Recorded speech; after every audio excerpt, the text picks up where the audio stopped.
आदरणीय बुजुर्गों, नौजवान साथियों और पूजनीय माता बहनों, आप सभी को सतनाम, सत्साहिब और सतगुरु महाराज के चरणों में बंदगी। भाई मास्टर जी, देखे जिस तरह से अभी वाणी आई, जिन्हें ज्ञान हुआ था छोड़ चले राजधानी। भाई मास्टर जी और राहुल जी, जिन्हें ज्ञान हुआ था छोड़ चले राजधानी, लेकिन ऐसे ऐसे भी हुए जिन्होंने राजधानी भी नहीं छोड़ी और सतगुरु के वचन पे अमर हुए। सतगुरु समनदास जी कहा करते थे, कहा दो दल जोर लड़ा कोई सूरा सुनमख लेत लड़ाई, कट कट शीस पड़ो धरनी पे खेत छोड़ना। ये संतों की वाणियां हैं। हम सत्संग के अंदर बैठे, अगर मैं एक सवाल करूं, भाई ये बताओ छठे नंबर पे कौन से वक्त ना कौन सी वाणी गाई? कारण ये अब की स्थिति नहीं है, ये बहुत पहले की स्थिति है। आगे आगे हड़ बांटता चले जा और पीछे पीछे मेढ़ा फिरता चले जा। सत्संग के अंदर बैठो, सत्संग सुनो, सारी वाणी याद नहीं रहती। सतगुरु महाराज प्रवचन कर रहे थे, भाई सत्संग में आए हो तो यहां से कुछ लेकर के जाना, सत्संग में आए हो तो यहां कुछ छोड़ कर जाना, सत्संग में आए हो तो यहां कुछ बदल कर जाना। सबकी समझ में सत्संग नहीं आता, लेकिन कोई एक शख्स ऐसा होता है, चाहे वो बहन हो या कोई बच्चा हो या बुजुर्ग हो, एक की तो सत्संग समझ में आता है। और संतों के लिए वही काफी होता है। एक आदमी ने सत्संग सुना, आरती हुई, प्रसाद लिया, माथा टेका, चल दिया। दिमाग में बात आई, गुरु जी कह रहे थे कुछ सत्संग में आए तो यहां से कुछ लेकर जाना, सत्संग में आए कुछ छोड़कर जाना, सत्संग में आए तो कुछ बदल कर जाना। क्या छोड़ूं, क्या बदलूं, क्या लेके जाऊं? जैसे ही गेट पे गया, जैसे यहां बहुत सारी चप्पल निकल रही, बोला ऐसा करो अपनी पुरानी छोड़ दो, नई वाली पहन। इसे बदलना नहीं कह रहे थे, वो कह रहे थे अगर सत्संग में आए हो तो यहां अपने अवगुण छोड़ करके जाना, यहां से सत्कर्म लेकर जाना, सत विचार लेकर जाना, बदल कर जाना। लेकिन अपने अपनी बुद्धि, अपना अपना विचार। सत्संग के अंदर बैठे हुए हो, मेरा हमेशा से एक मकसद रहता है कि जब हम सत्संग के अंदर आए तो हम कुछ बदलें। सतगुरु समनदास जी महाराज हमेशा से प्रवचन करते रहे। आज मैं दावे से कहता हूं, इस समाज ने जीते जी उनकी बात को नहीं माना, लेकिन जहां तक मैं कहूं, उनका एक वचन तराजू के एक पलड़े में रख दिया जा और एक पलड़े में वेद कुरान पुराण सब कुछ रख दिया जा, उनका एक वचन भारी पड़ता है, बाकी सब हल्के साबित होते हैं, याद रखना। सतगुरु स्वामी समनदास जी महाराज कहा करते थे, एक वाणी तो मैं जरूर गाऊंगा देखो, लेकिन मैं आपके 5 मिनट ये जरूर चलूंगा। सतगुरु समनदास जी महाराज कहा करते थे, आप सबने सुना होगा, आप जाकर के बंदगी करते थे, बंदगी करती एक शब्द मुंह से निकलता था, भंडारे में जा भोजन करके आ, कहते थे ना। वो कहते थे भजन करो, अपने घर में भी भजन करो। उनका एक एक वचन मैं आपको बताऊं, भोजन का भजन का महत्व क्या था और क्यों ये करना चाहते थे। इसका मतलब ये नहीं था कि उन्होंने केवल कह दिया कि भोजन करके आ, वो एक सीख देते थे, अगर तेरे द्वार पे कोई अतिथि चला जा तो सबसे पहले उसको भोजन देना। यही तो था ना। क्या हमने उनकी लाइन को पकड़ा? 95% ने नहीं पकड़ा, केवल 5% है ऐसे जिन्होंने पकड़ा है। आज मैं इन तीनों चीजों का महत्व आपको बताता हूं, सत्संग का, सत्संग सुनने का, भोजन देने का और भजन करने का महत्व क्या होता है। ऐसे ही सत्संग फरमा रहे थे सतगुरु महाराज, प्रवचन कर रहे, भाई सेवा सबसे बड़ी चीज है। सेवा करो, कोई अतिथि आपके द्वार पर आ जाए उसको भोजन दो, सतगुरु का भजन करो। हजारों आदमी सत्संग सुन रहे, सत्संग सुनते सुनते वही बात है, सबके सिर पे से उतर गया। एक 10-11 साल का बच्चा सत्संग में ध्यान लगा करके सुन रहा था। उसने विचार किया, सुबह ही सतगुरु महाराज ने कहा है कि भाई सेवा करो। मैं कहीं दिहाड़ी नहीं करता, मजदूरी नहीं करता, बिना पैसे के सेवा हो गया भाई? अभी बात माया की चल रही थी। नुकया माया से सब होत है जब तब तीरथ दान, हर जो माया को झुट्टी कहे झुट्टा उनका ज्ञान। सीधी सी बात है, माया के बिना किसी का भी आज कार्य नहीं चलता। अगर आज सुकरताल के अंदर गद्दी बन रही, धाम बन रहा, तो कहीं से चल रहा हो काम भाई? ट्रक भर भर के आ रहा सरिया का, कहीं से आ रहा? इसी से ही आ रहा ना। ये झुट्टी नहीं है, सच है, सच है। ऐसे ही सतगुरु महाराज प्रवचन कर रहे, प्रवचन करते करते 10-11 साल के बच्चे ने विचार कर लिया, मैं कैसे सेवा करूं, कैसे रास्ता निकाल लूं। याद रखना, करने वाला व्यक्ति रास्ता निकाल लेता है और निकम्मा और कमचोरा व्यक्ति केवल बहाने बनाता है, ये भी याद रखना। उस बच्चे ने विचार किया, विचार करके गांव के पास में एक पेड़ था छायादार, उस पेड़ के नीचे 2-3 मटके पानी के लिए उनको भर लिया। कोई पैसा लगा के भाई? जून जुलाई के महीने में जिस व्यक्ति को पानी पिलाता, बड़ा आशीर्वाद उस बच्चे को देता। कई महीने बीत गए, उस रास्ते से 3-4 व्यक्ति लगभग रोज ही निकलते थे, कोई दिन छूटता था। उस बच्चे से इतना मोह हो चुका था कि ये बच्चा कितनी सेवा कर रहा। उन 3-4 व्यक्तियों को एक दिन उनको बैठाया, उसने कहा, दोस्त एक बात बताओ, आप यहाँ के नहीं हो, आप पिछले गांव के भी नहीं हो, इस गांव के भी नहीं, अगले के भी नहीं हो, क्योंकि यहाँ के लगभग मैं सबको जानता हूं। आप कौन हो, कहां से आते हो? भाई हम वास्तव में यहाँ के नहीं हैं, हम बहुत दूर से आते हैं। कहां से आते हो, कौन हो? बोला, हमें यमदूत। जब भी कोई इस गांव के अंदर, अगले गांव के अंदर कोई व्यक्ति मरता है तो हम उसके प्राण लेने के लिए आते हैं। बोले, अरे एक बात तो बताओ, क्या तुम्हें ये पता कैसे चले किस भगत को ही मरना, केला यही जाओ और कोई आज ही नहीं आती किसी को? थारे पास में कोई फाइल, कंप्यूटर कुछ तो होगा ना, लैपटॉप? बोला, सब कुछ है। बोला, उसमें सबका है। बोला, जितने सृष्टि पे जीव हैं सबका लेखा जोखा समझना गहराई से।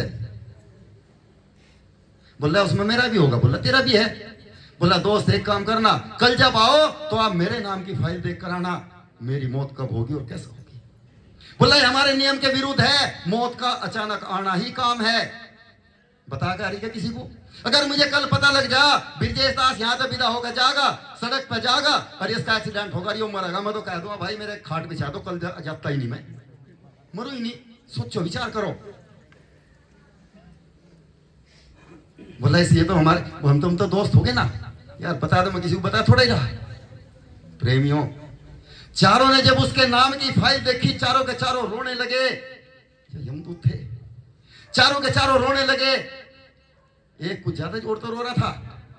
आगे आने के बाद आए, पानी पिलाया, दोस्त बैठो, बैठे। दोस्त मेरे नाम की फाइल देखी? बोला, बिल्कुल देखी। क्या देखा? कि जिस दिन तू बड़ा होगा, जवान होगा, तेरी शादी होगी, दुल्हन तेरे घर के अंदर होगी और ठीक रात के 12 बजे तेरी सरफ के डसने से मौत होगी। सत्संग को गहराई से समझना, सरफ के डसने से तेरी मौत होगी। बोला, यार इससे कोई बचने का भी तरीका है क्या? बोला, बिल्कुल है।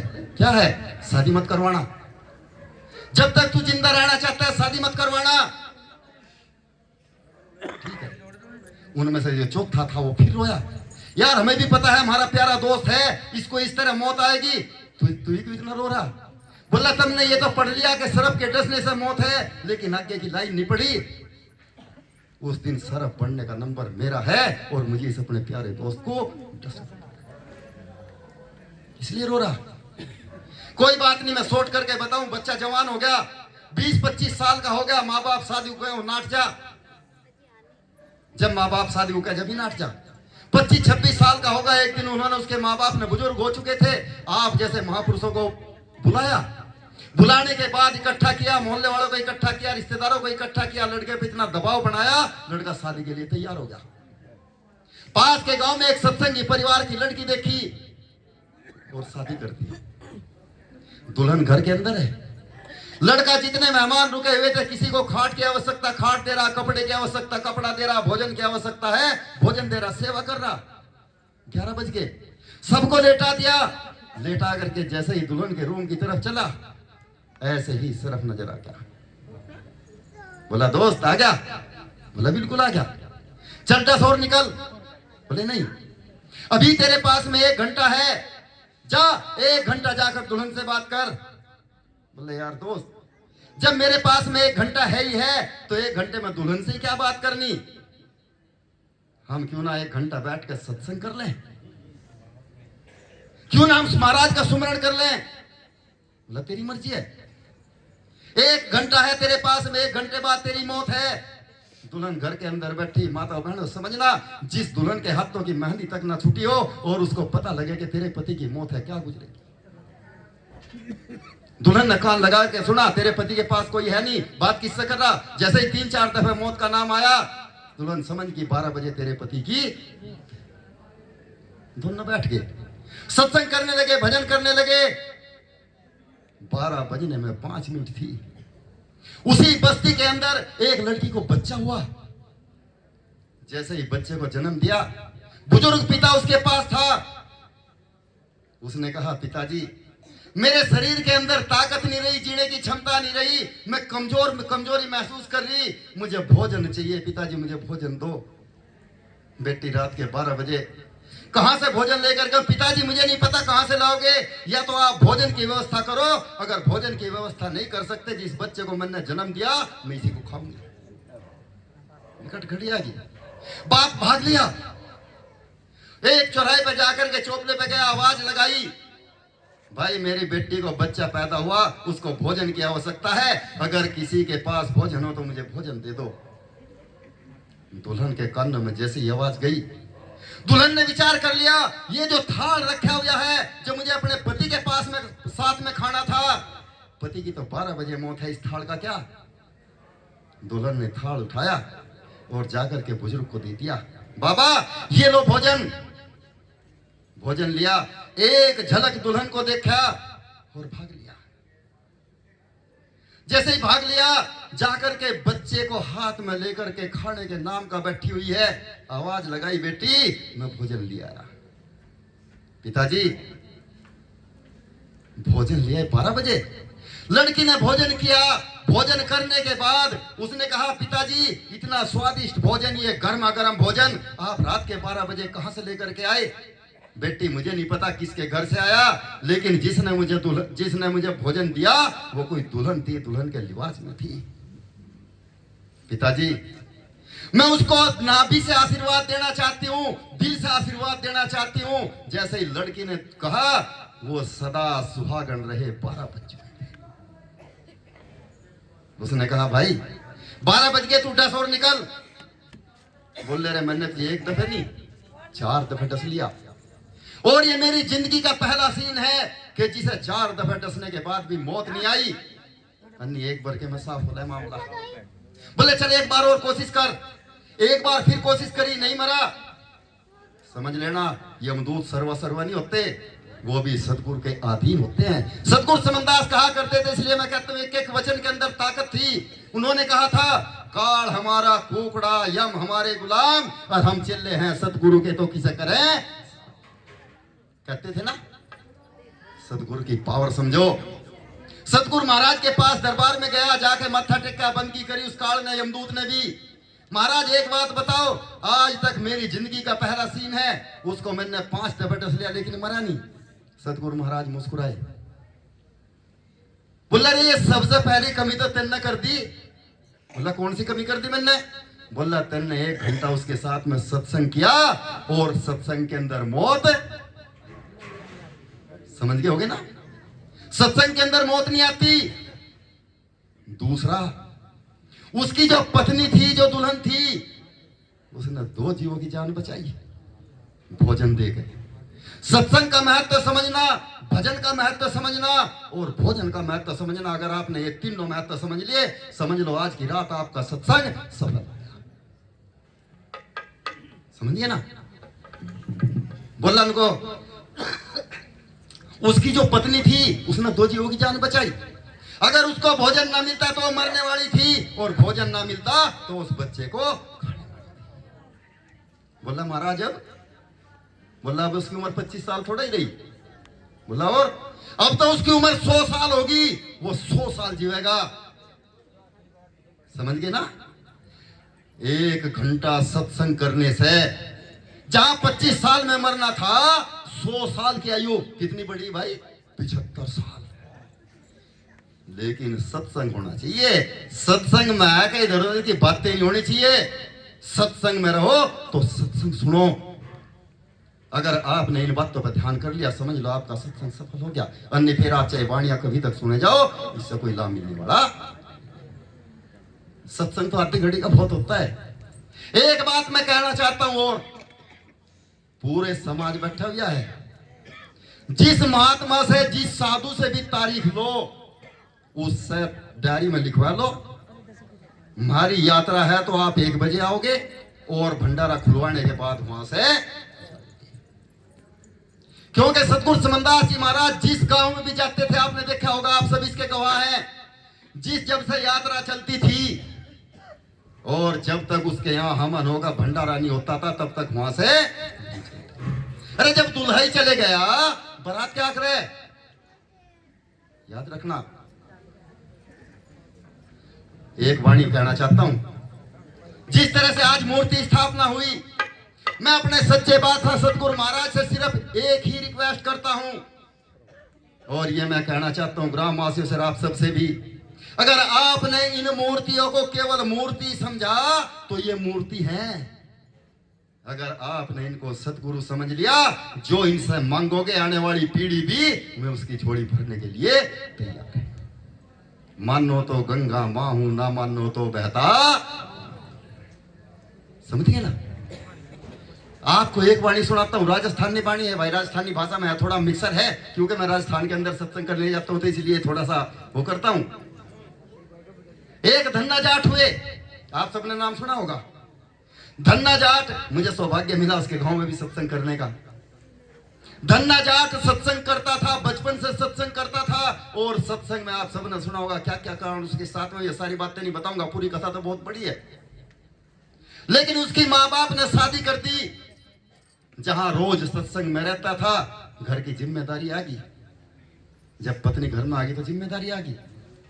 सत्संग में कभी कभी जाना हो गया, लेकिन सत्संग धन्ना जाट ऐसा करता था, अगर 2 आदमी बैठ के तो 2 आदमियों में भी सत्संग फरमाता था। कुछ दिन बाद उसके यहां एक बेटी ने जन्म लिया। बेटी का नाम रखा कर्मा। कर्मा को जैसे 1-1.5 साल की हुई, धन्ना की पत्नी स्वर्ग सिधार की। अब धन्ना के ऊपर जिम्मेदारी, कहीं जा भी नहीं सकता था, बंद के बैठ गया, बेटी का पालन पोषण करता रहा। 7-8 साल की कर्मा होगी, और जिस घर के अंदर कोई भोजन बनाने वाला ना हो, तो उस घर के अंदर 7-8 साल के बच्चे भी भोजन बना लिया करते हैं, याद रखना। वो जैसा काला पीला बनता, बना लेती, दोनों बाप बेटी खा लेते। धन्ना का सबसे पहला काम था, थाली लेता था, सबसे पहले गुरु महाराज को भोग लगाता था। आपको बताया होगा ना जितने सत्संगी हो, कौन कौन है भाई अपने घर में भोग लगा, हाथ उठाओगे एक बार। अच्छा, मतलब जो है सत्संगी वही लगावे है ना भोग। समझना एक भोग लगाने की भी, मैं ये नहीं कहता सत्संगी भोग लगाओ, नहीं। आप जिस भगवान को, जिस गुरु को, जिसको भी मानते हो, सबसे पहले गद्दी में भोग लगाना, क्योंकि भोजन के अंदर कोई विषैली चीजें आ जाती हैं और भोग लगने के बाद में अमृत में बदल जाया करती हैं, याद रखना। भोग भी ऐसा नहीं मत लगाओ। मैं आपसे कहता हूं कि मैं कुछ ना कुछ सिखाने के लिए आता हूं। मेरा जो अनुभव कहता है, जो सतगुरु समनदास महाराज बताते थे, हमारे यहाँ भोग लगता है, थाली हाथ में ली और बस सिर सा झुकाया, मुझे नहीं पता क्या कहेगा, गाड़ी दे के चलते हैं। ये भोग लगाना नहीं होता। भोग लगाने का मतलब होता है थाली भोग मंदिर में लेकर के जाओ, 10 मिनट रखो और 10 मिनट खाली जगह छोड़ दो। वहां भोजन तो गुरु महाराज करते हैं, लेकिन एकांत में करते हैं, सबके सामने भोजन। 10 मिनट का समय दो, उसके बाद भोजन उठा दो, मत्था टेक के जितना भोजन आपने बनाया सारे में मिला दो, सारा अमृत हो जाया करता है। पूरा परिवार जब उसको खाता है तो उसके अंदर अच्छे विचार आते हैं। ये भोजन भोग लगाने की प्रक्रिया है। धन्ना भी भोग लगाता था। धन्ना को कहीं जाना था 3-4 दिन के लिए, किसी रिश्तेदारी में कोई काम हो गया। उसने कहा, बेटी एक काम करना, पहले गुरु को भोजन कराना, उसके बाद में तू भोजन करना, यानी गुरु को भोग लगाना। 8 साल की कर्मा थी, कभी जाना नहीं था। पिताजी कह के गए, पहले गुरु को भोजन खुआना, फिर आप खाना। कर्मा ने भोजन तैयार किया, बाजरे की खिचड़ी बनाई, उस पर घी डाल दिया और घी डाल करके मंदिर में जाकर के बैठ गई। 8 साल की कर्मा, गुरु महाराज भोजन कर लो। क्या गुरु महाराज भोजन करते हैं? गुरु महाराज भोजन कर लो, नहीं आए। दूसरा टाइम हो गया, वो भोजन उठाया, गुरु महाराज बताओ अगर ये भोजन पसंद नहीं आया तो मैं दूसरा बनाऊं। वही किया, दूसरा भोजन बनाया। गुरु महाराज फिर भी नहीं आए। कर्मा भूखी थी, 4 टाइम कर्मा को, यानी 2 दिन बीत गए, भूखी थी। कैसे? भजन के द्वारा बताया, और भजन के द्वारा कैसे कैसे क्या क्या होता है आप ध्यान से सुन लेना। कैसे बताया बता, चलिए भाई। आया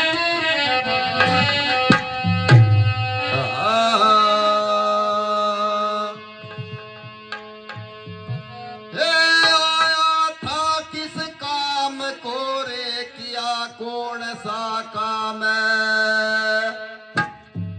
परम पिता को भूल कर बस कमा रहे धन धाम, कमा रहे धन धाम, रोज उठ कर तलवारी, छल कपट से माया जोड़ी बन गे माया धारी। कहते रविदास विचारी तेरी सूरत बिसारी, सतगुरु के दरबार में तुझे मिलेगा दुखड़ा भारी। यहाँ तो कत्ल कर दो और वकील बढ़िया था करके 1 लाख 2 लाख दे दो, फांसी पर भी तरवा रहे।